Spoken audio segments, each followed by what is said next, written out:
The topic is Beautiful Skies Over Challenged Lives, Africa at the 21st Century. And we're talking to evangelist EStephens7, who recently returned from Africa, and of course he's given us a report on Africa. And of course, Reverend Stephens, before we end this show for today, let's give you an opportunity during this time to talk about some of the things that, or to complete some of the things that you talked about during the last segment. Sure, sure. And what I shared with you concerning Kakuma at the refugee camp, I was also in Nairobi, and in and around Nairobi.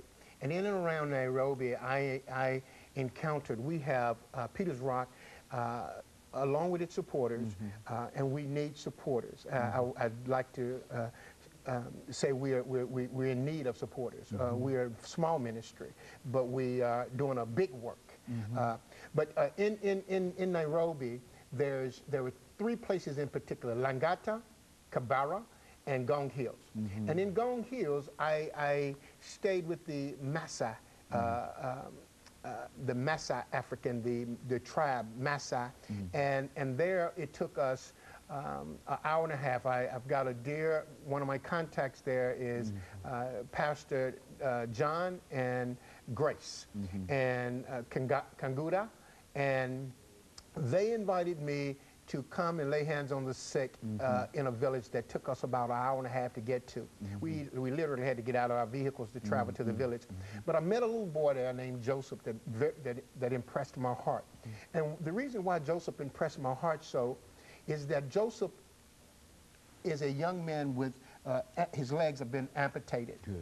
And not only was his legs amputated, he was in a wheelchair that was simply a lawn chair, a plastic lawn chair that was superimposed on a wheelchair frame.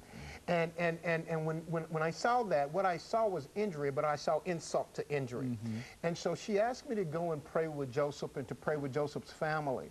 And so while I was there, it took us an hour and a half to get there, and while I was there, I laid hands on Joseph. And Joseph is a young man who said to me, he said, "Evangelist, I want to be a schoolmaster, a schoolmaster." I said, "Joseph, you can be anything you want, son." Now, here's a young man who have a lot of odds against him, first off, because he finds himself in a wheelchair. He finds himself, and the sad part about Joseph's deal is that they amputate his legs a little bit more every year because his bones as a 9, 10-year-old are continuing to grow. And so whatever they do where he's concerned, they have to continue to redo it. And that's just, I didn't understand that. But nevertheless, Joseph was one of the individuals, and while we were there, Joseph had a friend. Joseph wasn't concerned with Joseph. Joseph was concerned with another little girl in a village close to his who could not hear.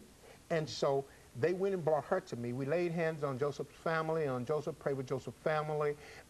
Right now, we're preparing to send Joseph a wheelchair. And what I've learned is it costs more to send it than it would be just to buy it. That's why we need partners. We need partners that are willing to, individuals, corporations, organizations, churches, that were willing to assist us as we do the work of this ministry. We believe that Joseph deserves a wheelchair. Joseph wants to be a schoolmaster. He has a desire to be educated and to pursue education. This young girl that was brought to me, that we laid hands on, that I laid hands on, who now hears, had an infection across the years, but God reversed that sickness, and now this child can hear. As we move throughout Nairobi, there's a place called Kibera. And Dr. Haney, one of the saddest things that I witnessed was teenage boys sitting on corners sniffing glue. And I was so discouraged by that. I'm a street evangelist here in Nashville. Folk know me, a lot of that know me know that I go out into the communities and just spend Saturdays in the street witnessing for Jesus Christ. And so this particular day, I got out and went into Kibera. Kibera is referred to as the slum. And it's a very large community village, but it's a very slum community. And these young boys, it was so sad because one of the things that Peters Rock is doing, where the children in Kibera is concerned, is that we're wanting to have what America has identified to be a Head Start program. We figured out in America, if we put food on our babies' bellies, when they go to school, they can hear, they can concentrate better. And so that's in Africa, particularly in Nairobi, in Kenya, you have to take a standardized, the 6-year-olds have to take a standardized test to even get in school. And if they don't pass the standardized test, they don't get in school. And so what we're wanting to do is to assist them where their needs, their nutritional needs are concerned, that they could be better students.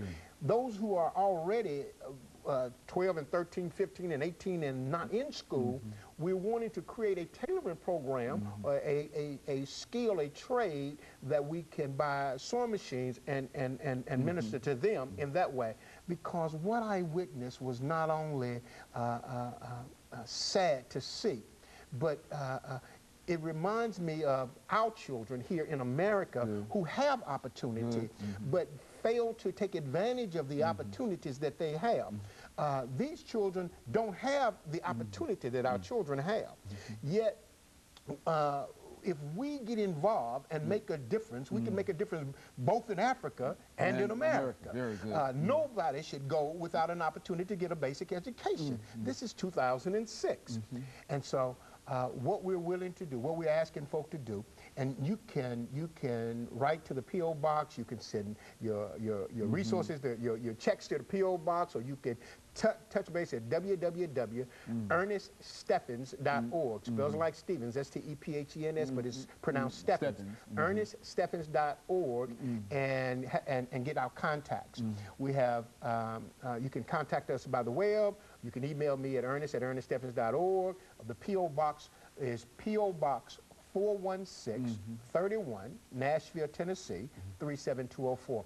We are, again, a small ministry doing a big work because we want to be difference makers. And we're expecting to make a difference in the lives of not only the children in Africa, we're expecting to make a difference in the lives of the children here in America. And that's our desire. We want to be the hands and the feet of God. The mission statement for Peter's Rock is to catch the fish, evangelize, to clean the fish, disciple him, and then help him find his stream of ministry. So our desire is to affect lives in such a way that we can encourage both boys and girls and teenagers and young adults to taste and try Jesus, for he's real. And let him be your example of what daddy should look like, or what mama should look like. And so we are, as a ministry, reaching out to not only those in Africa, but also the disenfranchised here in this community. Reverend, over the last couple of minutes we have here, let's have you respond to this question. Sure. Do you think that we can, in view of all of the problems that we have in this country and across the world, that we can, as a community, an international community, as well as a national community, turn some of these problems around? Oh, absolutely. Absolutely. One individual at a time, one family at a time, one church at a time. Just imagine, Dr. Haney, I've oftentimes had this thought. If one church, and in here in Nashville, now metropolitan Nashville, there are thousands of churches throughout this community. If one church would adopt one student at Tennessee State, for an example, and support and minister to that student, what difference that would make in the lives of not only the student, but the institution. As well as the church. Absolutely, absolutely. Well, we as a church are called to do that. We should be God's hand and God's feet, you see. He's expecting us to do that. Colossians 1:27 says, the mystery has been made known unto the Gentiles, which is Christ in you, the hope of glory. God has as much hope in us in the earth as we have in him in heaven. Good. That makes sense. See, he's dependent on us to be his hand and his feet. And so this business about going to, I had one lady say, she said, when you go to Africa, I want you to bring me back this, bring me back that. I don't go to Africa to shop. Okay. I'm going to Africa to make a difference. Okay, very good. Amen. And of course, I'm sure that you have made a difference and you will make a difference, not only in Africa, but in Nashville as well as across America. To God be the glory.